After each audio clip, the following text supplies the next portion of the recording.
जब से निहिर स्कूल जाने लगा है तब से मैं 5 बजे जग जाती हूँ। आज मैंने 7 बजे के पहले ही अपना वर्कआउट कंप्लीट कर लिया था।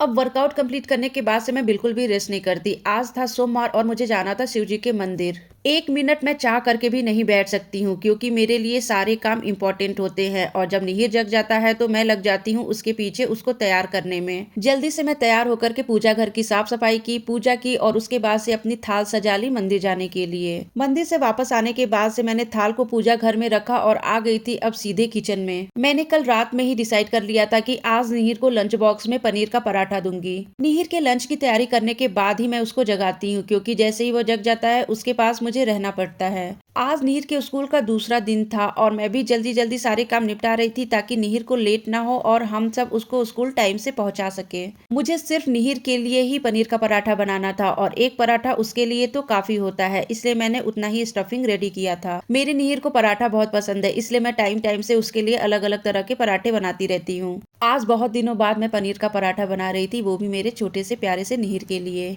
अब तो मुझे हर रात ये डिसाइड करके ही सोना पड़ेगा कि निहिर को अगले दिन लंच बॉक्स में क्या देना है। शादी के बाद जैसे जैसे टाइम बीतता है वैसे वैसे जिम्मेदारियां भी बढ़ती जाती हैं। वैसे मेरे ऊपर जब भी कोई जिम्मेदारी आती है मैं उसको हमेशा बहुत अच्छे से निभाती हूँ, उससे कभी भी घबराती नहीं हूँ। शादी के पहले मैंने अपनी माँ को सारी जिम्मेदारियों को निभाते हुए देखा है। मैं बहुत आराम से अपनी लाइफ जिया करती थी, लेकिन आज मैं खुद माँ बन गई हूँ और शायद मैंने अपनी माँ को करते हुए देखा है और मैं अपनी माँ की बेटी हूँ, इसलिए मैं भी अपनी जिम्मेदारियों को बहुत अच्छे से निभा पा रही हूँ। एक टाइम हुआ करता था जब मेरी माँ भी कुछ इस तरह से टिफिन पैक करके दिया करती थी और आज देखो मैं अपने बच्चे के लिए टिफिन पैक कर रही हूँ। निहिर को मैंने ऊपर ही नहला धुला दिया था, कपड़े भी पहना दिए थे, बाल भी अच्छे से सुलझा दिया था और बाल मैंने खुले रखे थे ताकि उसके बाल अच्छे से सूख जाएं। निहिर अभी पहले दिन ही स्कूल गया था और शूज खेल खेल करके इतना गंदा कर दिया था कि बिना साफ किए तो इसको पहना भी नहीं सकती थी। निहिर का शूज अच्छे से साफ करने के बाद से मैंने उसको सॉक्स पहनाया। पहले दिन जब निहिर स्कूल गया था तो वो बिल्कुल भी नहीं रोया था और पूरे टाइम खेलता ही रहा। जब हम दोनों उसे लेने गए थे तो हमें पता चला कि वह तो हम दोनों को बिल्कुल भी याद नहीं कर रहा था, पूरे टाइम तो खेलने में ही लगा हुआ था। आज भी निहिर स्कूल जाने के नाम से बहुत ही ज्यादा एक्साइटेड दिख रहा था। निहिर को मैंने शूज पहनाया, उसके बाल थोड़े से सूख गए थे तो फिर मैंने उसका पोनीटेल बनाया। बेचारा मेरा निहिर, एक टाइम था कि 10:30 बजे के पहले उसकी नींद नहीं खुलती थी, अब उसको 9:30 बजे तक स्कूल पहुंचना होता है।